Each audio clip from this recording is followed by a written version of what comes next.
Hi everyone, my name is Brandon. I'm the SEO team lead. No, I'm the SEO team lead. Hi everyone. Oh my god, you're not the SEO team lead. Okay, but you introduce yourself. Hi everyone, I'm Anthony. I'm actually the SEO specialist here. Not really the team lead. And this is my other teammate. Hi, I'm Celine. I'm the senior digital marketer in Xedea. Today we'll be talking about this video called Burning Questions That You Have About SEO, and we'll be unveiling some secrets. Question 1. How did you first get into SEO? So I'll start first. I got into SEO through a very funny story. It was actually my wife's auntie who introduced me to SEO, and my wife's aunt works in publishing. So that's how I got to know about SEO, through a woman who's already in her 60s and very tech advanced. Okay, how I got to know SEO? It was a funny story. I didn't know what SEO was at all. So during my first interview, I literally had to ask the interviewer, actually what is SEO? And I'm surprised that I got hired. But that was the start of how I get to know SEO in general. Mine is also quite similar to Anthony. So I started SEO when I first joined Xedea. So it wasn't in my plan. So when they passed me several accounts, I would say like 60% of the account is SEO, and I also didn't know what's SEO about. And when I continued doing it, I found myself really enjoying it. Question 2. Why do you like to do SEO? So the reason why I like to do SEO is because I want to help businesses to get visibility and get leads organically, which is through getting free traffic without having to pay for ads, because I believe that businesses should be able to grow organically and build a strong brand without having to pay for too much in marketing. I think I like to do SEO is because of just like the satisfaction of getting or seeing the keywords rank. Just the feeling of looking at all the keywords ranked in the first page. I think that's what really motivates me to want to continue to do SEO. For me, I think I like how it's like a very down-to-earth process, and I can get the freedom to experiment a lot of tactics like over time. Yeah. Thank God all of you like to do SEO, otherwise I'm going to have to fire all of you. Question 3. If you could describe your SEO style in 3 words, what would they be? Okay, I think I'll go first. I would say first is flexible. Second will probably be adaptable. And then lastly will be dedicated. I think these 3 perfectly describes my SEO work style. What about you, Celine? My style, I would say I'm very strategic, innovative, and detail-oriented. Yeah, Brandon? For my SEO style, it is all about my passion for writing and also about PR. So I mainly base my SEO strategies around 3 core areas. Number 1, writing. Number 2, PR. And number 3, technical. So these are the 3 areas that I base my skill sets on, because you need to have all of these things to function as an SEO specialist. You need to be able to write well. You also need to be able to build relationships or build backlinks with other websites, and also learn to do technical stuff to help the website get running and index on Google. Question 4. Why SEO is a lesser-known strategy in marketing? Wow, this one, very hard question. Fake team lead, you answer. Well, to be honest, I think when you talk to a lot of laymen about what is SEO, they would say that SEO is just basically building the website. So when you have the website up already, then technically it's pretty much SEO. Well, I think that's all I know. I can't really think about other reasons. Team lead, I think you should know right? For myself, I think it's because people see that SEO takes time, and I think that this is a huge mistake on the SEO industry's part as well, that the way that we promote SEO is it doesn't sound very sexy. It doesn't sound very attractive because we usually say that SEO takes time.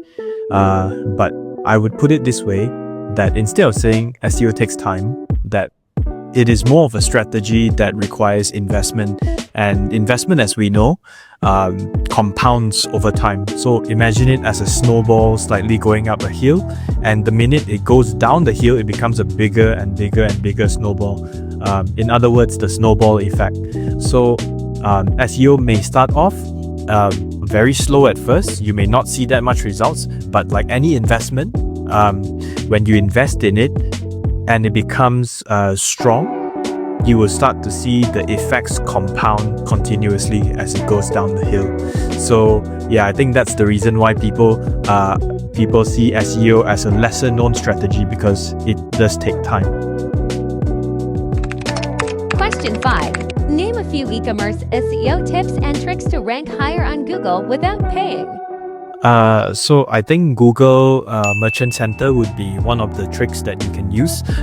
If you all notice, when you all go to Google search and you all type in a keyword, for example, buy kettle online, you would notice that there are a few tabs below the search bar of Google. So one of the tabs there says shopping, and if you click on shopping, it would list out all of the organic items. Mostly are non-ads, and you'd be able to see all of the organic listings there listed out and you can optimize for these listings to appear there for your brand. So that's one of the tactics that I would use. Now I'll pass it to the senior.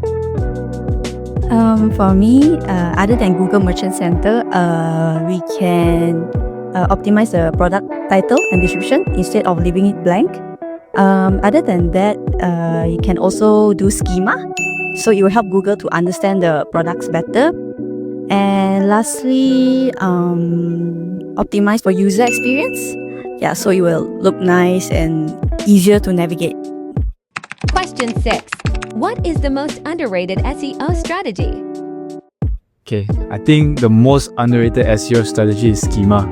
I think a lot of people don't know about this. It's such an easy and low-hanging fruit strategy, because all you need to do is just copy and paste the code in the backend of the website, and the results that it shows, it's pretty huge impact in terms of the rankings. So I will urge schema as one of the main optimization that we have to do during the on-page phase. For myself, I think one of the most underrated strategies in SEO is based on the current trends today.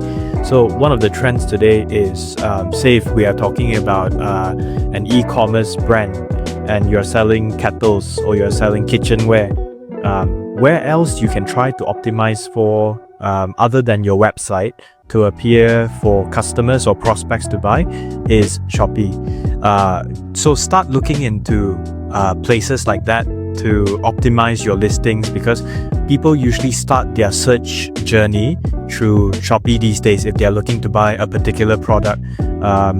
So I would say go on marketplaces like Shopee, Lazada. That is thinking outside of the box, not just sticking to traditional SEO, which is Google SEO. So that would be my answer. For me, I would say videos is very underrated.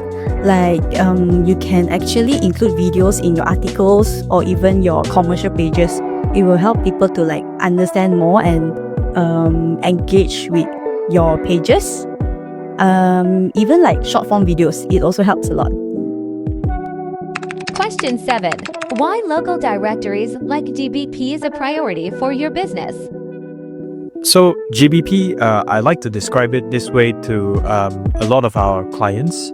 GBP is basically a yellow page that you used to have back in the old days. Yellow pages are basically very thick books that you can flip to search for, like let's say if you're looking for Tenaga Nasional Berhad's contact number and their address, it would have everything about the company that you need to know inside those yellow pages itself, or directory, we can call it that. So your Google business profile is like a directory as well, just that it's online. So what you need to do is you need to optimize for it so that people can find you like how people would find it back then, find information back then in the olden days in an actual directory book itself. So I'll pass it on to Anthony. I think it's pretty evident that everybody searches on Google Maps these days, and especially looking for places to eat.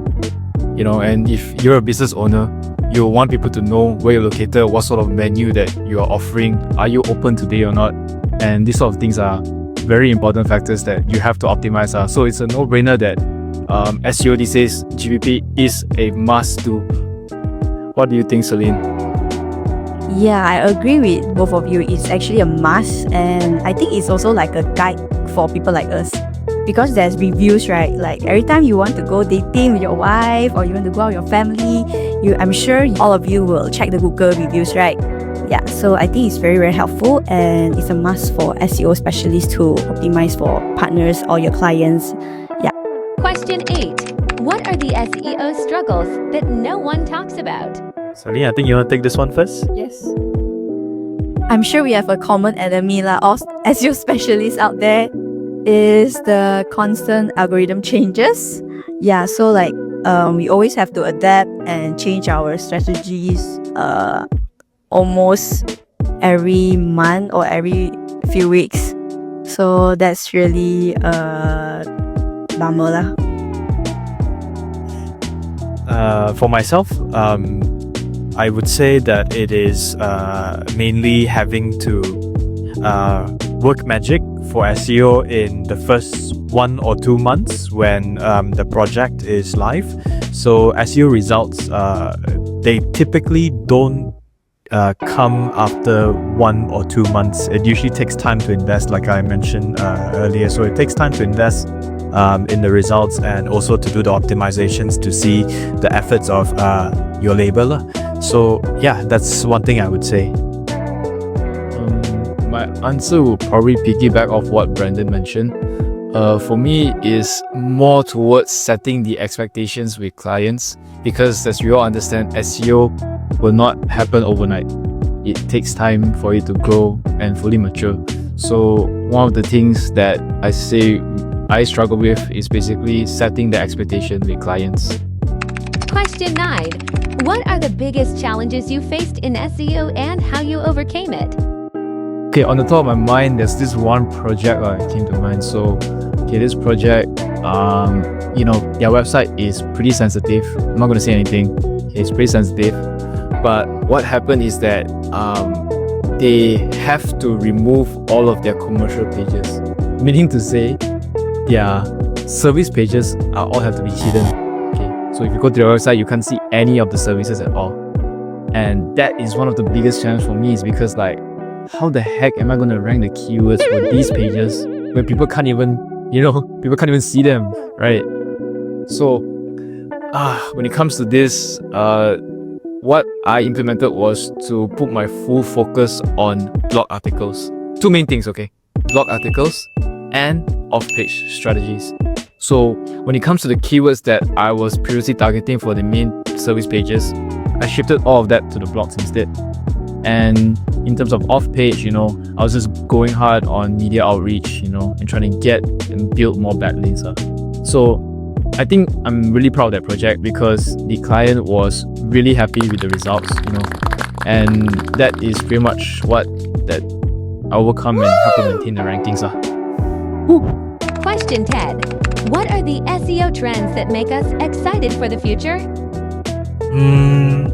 I think SEO trends that really make me excited for the future is generative engine optimization, in other words GEO.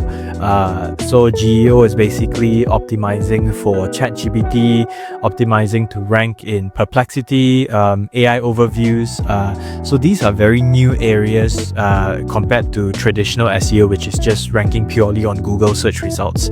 So these are some emerging trends that I'm really excited to explore and even help our clients to explore more in this area, and possibly even social search as well.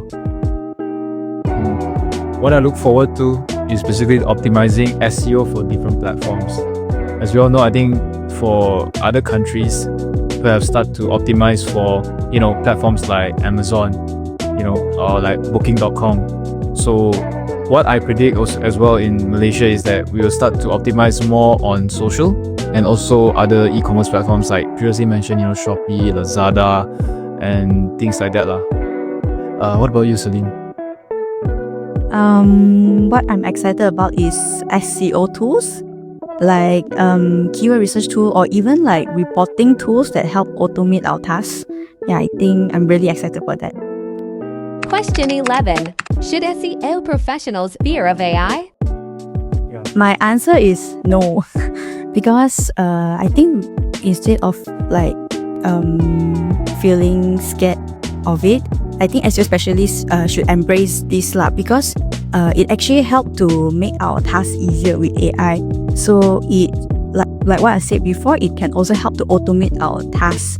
So like all the repetitive tasks, so that we can focus more on like other aspects of SEO. I think I do agree with Celine also. It's more of like, people always say like, oh, AI is going to take over everybody's jobs, things like that. But it's more like, we have to learn how to utilize or take advantage of AI. How can we like make it to make us more productive in implementing SEO? Yeah, so I do agree with what Celine said, that we should embrace AI instead of, fearing it. Question 12. If Google gave you a superpower for a day, what would you do? Okay, so if I had a superpower, it's to get unlimited quality backlinks.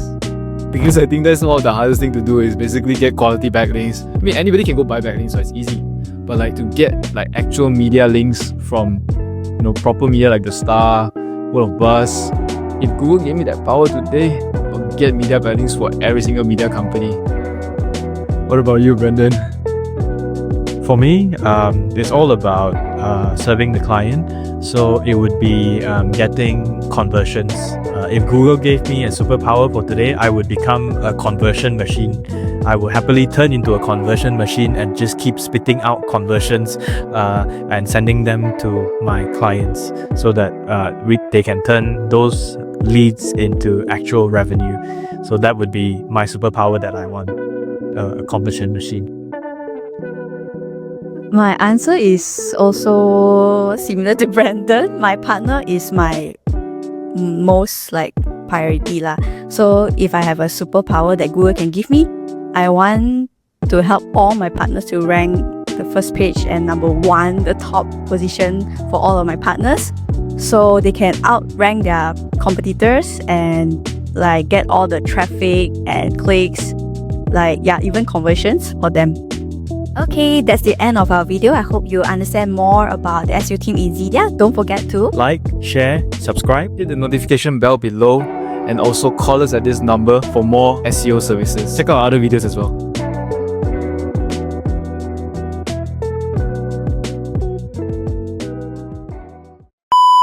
My name is Brandon. I'm the SEO. Wait, no, actually.